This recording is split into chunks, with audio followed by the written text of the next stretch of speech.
Well, good day, everyone. It's my pleasure to be back with your TV to provide the most recent update for the city of Belleville as we deal with this COVID-19 pandemic. And I want to start off again by thanking your TV for this great opportunity to be able to share with Belleville residents a little bit of the news of what's going on in the city of Belleville. And I just want to also say how pleased I was last week to be the very first guest on the Beyond Politics show, which airs on Wednesday evenings at 7 o'clock on your TV. The hosts Paul Martin and Colin Mackay were great, and it was nice to be able to share some information about the goings on here in Belleville. And if you have any questions that came out of that appearance, you can always get in touch with me through my City Hall office. Well, last week, we went through a very different type of Halloween than we've normally had, and I want to thank so many residents for understanding the sacrifice that we need to make at this time and not participating in those traditional trick-or-treating and Halloween activities. We will see the results of that over the next couple weeks as we see what case counts are like. But as of this week, we've had a total of 81 cases since the beginning of the COVID pandemic back in March. We currently have about 7 active cases in our health unit, and we've had over 46,790 tests done, which is an excellent number. And so we're doing really, really well. I continue to be very impressed with our school boards, both of them, and our private schools in the protocols they've had in place. They have been managing this very, very well, and I know it's been difficult. None of us have asked to be in the situation we're in, but this is the hand that we're played, and we're going to get through it as best we can. But I am grateful to everybody for cooperating, for following the directions from Dr. Oglaza and his team at our provincial and our local Chief Medical Officer of Health with the Hastings and Prince Edward Health Unit, but also people that are following the rules when they're going to businesses and in the community. We're doing everything we can to flatten this curve, and the sooner that we get out of it, we will all be relieved. That being said, the city of Belleville continues to provide the services that you should be able to continue to count on. We've taken steps to ensure that our operations will continue. Our city staff are now transitioning to the fall season. We saw some unwelcome flurries over the last week of a little bit of snow, but that means that it's coming.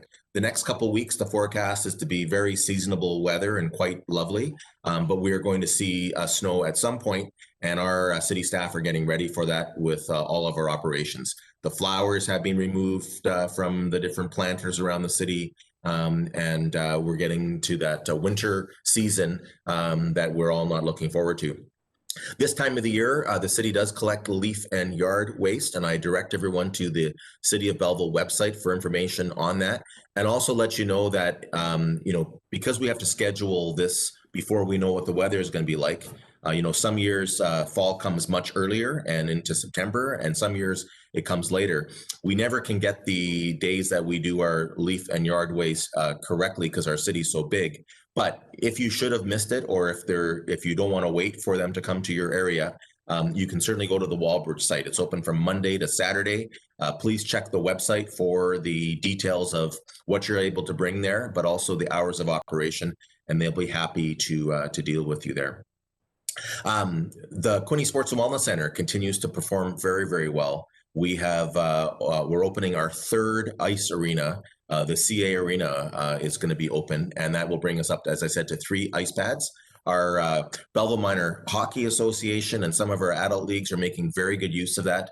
They follow the protocol so well that we've been able to relax some of the restrictions. So now parents can watch their children skate or play hockey.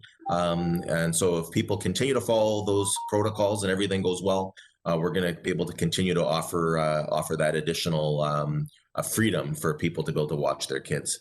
Also, the pool's been open for some time, and we're getting very good usage of the pool. And we're now opening the gymnasium, and we're also offering our classes. We're using the Mackay Arena, the Mackey Arena at the Quinte Sports and Wellness Center for some of the classes that we used to do upstairs in the different activity rooms.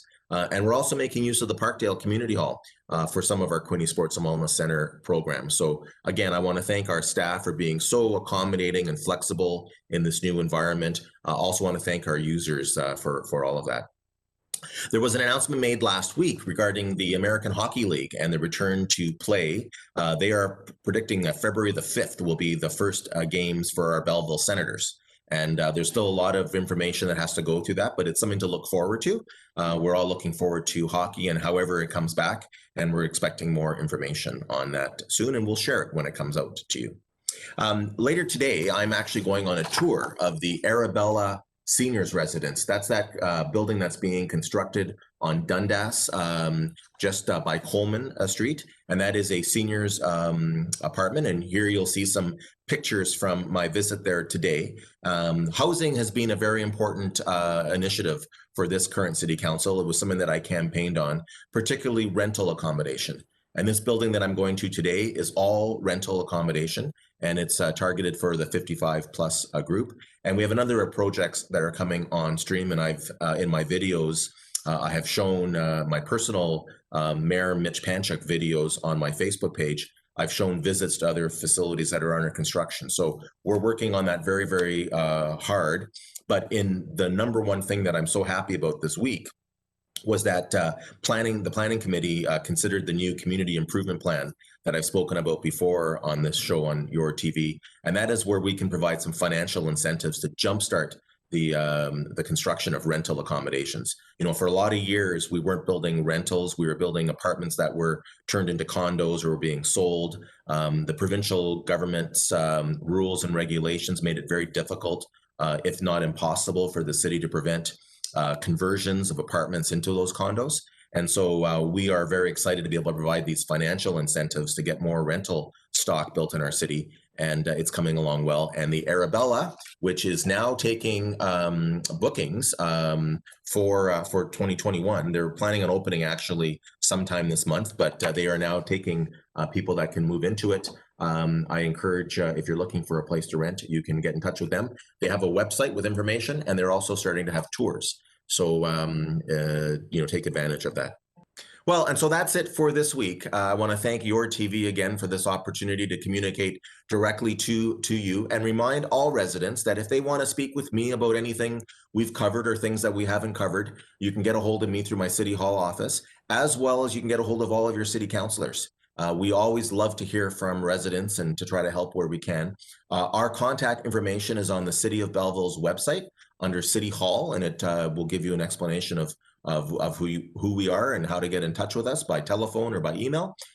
It's our pleasure to be able to serve you, and we'll look forward to getting back in touch with you next week here on Your TV.